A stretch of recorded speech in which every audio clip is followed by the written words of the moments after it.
think this person needs an introduction. She's been here before. Everybody should know her. She's my boss. I'm trying to stay behind the screen so that Rick doesn't get me on camera. Am I doing a good job, Rick? You're very good so far. So, Chancellor at LSU-E, Dr. Kimberly Russell. Thank you, Van. You know, I realized that he at least was honest with me that I was the number two choice when it comes to speakers. So anytime, I'm happy to be number 2 for all of you. Not a problem at all. And Van, you know, he's going to be taking off later today to go to Disney World. So wish him well and safe travels and whatnot. If he can find his Wicked tickets, apparently. Well, thank you. It's really a privilege and an honor to be with you today. Kind of give you an update of what's happening at LSU-E. A lot of exciting and wonderful things, so I'm going to share that with you. Last fall, the very first fall that I had at the institution, we had a group of faculty members, staff members, students, probably 8 to 10 different focus groups. And as a result of that, they came together and identified some strengths, some weaknesses, some opportunities, and some threats to LSU-E. It's sort of an assessment of where we were at the time so that we could make plans to move forward, and how were we going to do that. So some of the strengths that we identified back at that time are quality, affordability, transferability of credits, and credentials. Those are things that we knew we were good at.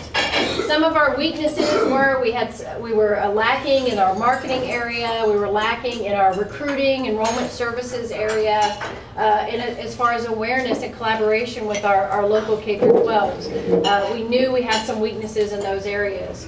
We also identified some opportunities for the future. Internships for our students. We knew that we just had very few programs, Walmart Distribution Center, some other businesses and industries where we provide internships for our students. We needed to increase that. We have opportunities for scholarships to expand, and also knew that our strengths were in health sciences and nursing. And so it's a great thing to be able to expand in programs that you're really good at, rather than programs that maybe you don't know anything about. A continuing threat, obviously, to our institution and all of higher education in Louisiana are state budget cuts. In our institution, student retention, lack of involvement, lack of student life on campus. Those are some of the things that we saw as a potential threat to students. We would get them on campus, they would stay for a semester or 2, and then they want to transfer. And then obviously another threat is greater competition from surrounding colleges, meaning SLCC, some of the technical colleges, the programs that they were offering, and their rapid expansion over the last 10 years has kind of, you know, when I came to the university back, you know, last fall, were some of the biggest challenges that we were facing. And like I said before, we are really good at, and have always historically been good at, nursing and health sciences. In all of those programs, and so that's the place we chose to focus our attention on as far as expansion. And then I'll talk a little bit about some of the improvements we've made in the areas where we've identified weaknesses. Our progress over the academic year 15-16, talk to you a little bit about that. We graduated 293 students, both in December and in May. Exciting time. In fact, Representative Villiers was our speaker, commencement speaker in May. It's just really exciting to see the faces of our parents and our students who are so excited to have achieved, and most of the time are the first in their family to have achieved a college degree. Our softball team won their 4th national title. It's pretty amazing at our institution that softball out of the last 10 years has won 4 national championships, and baseball's won 5 national championships out of the last 10 years. Pretty amazing for such a small institution. Our first couple of degree plans are going to be in Louisiana transfer based on science majors, STEM fields, and also nursing and health sciences for those students who are interested in a career in healthcare.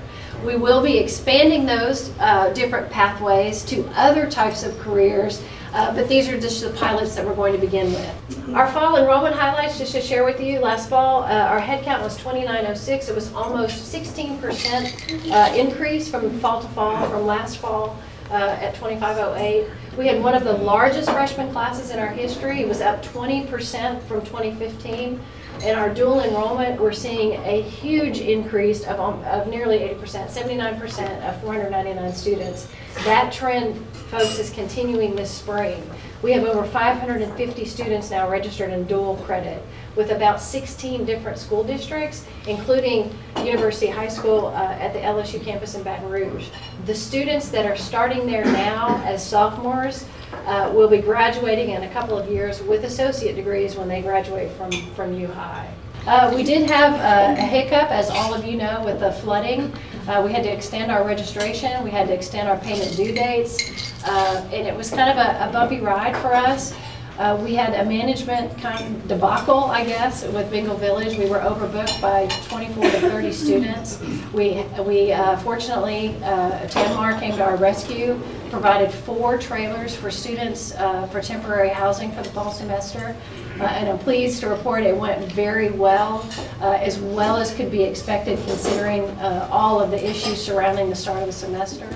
Pharmacy Tech, one of our pharmacists right here, Artie, thank you so much for teaching in that program. It has been a huge success for us. It's actually a degree a program through LSU-A. We've launched it at LSU-E, the Eunice campus. We have 2 local pharmacists have taken charge. And do you want to talk a little bit about that? It's kind of it was a debacle being a semester. We just had any books or whatever, and Charles Fletch and I, one of my co-director, jumped in with me, and it was really tough to start the semester. Really get going really well till like the 3rd week of the fall semester. However, I'm pleased to report that many of our students made lower than C in our classes. We had several that had all A's and B's.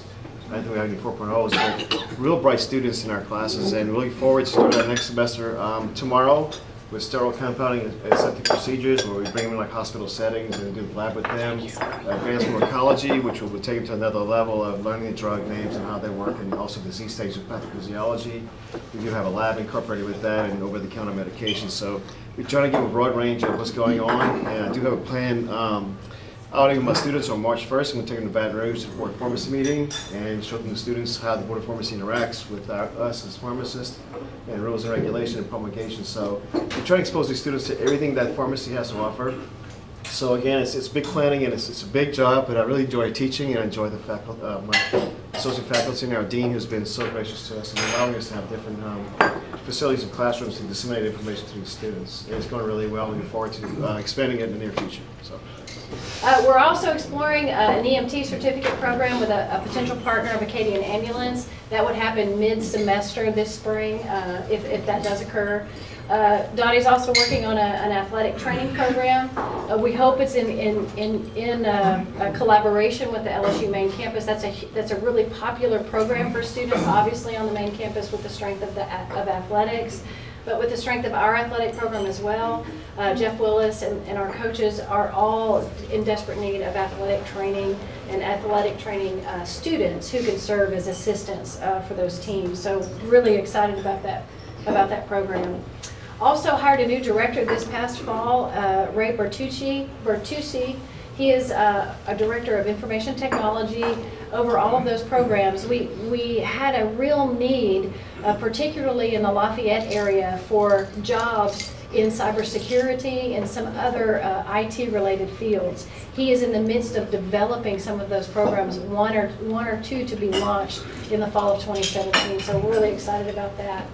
And also, you know, and I have to give Dottie credit here, because of her relationships with all of our local hospitals as they provide clinical settings for us, we were able to partner with Lafayette General Medical Center at their Southwest campus in their medical building to offer a new nursing program that will launch this spring. In fact, it'll be their first cohort will begin classes on March the 7th.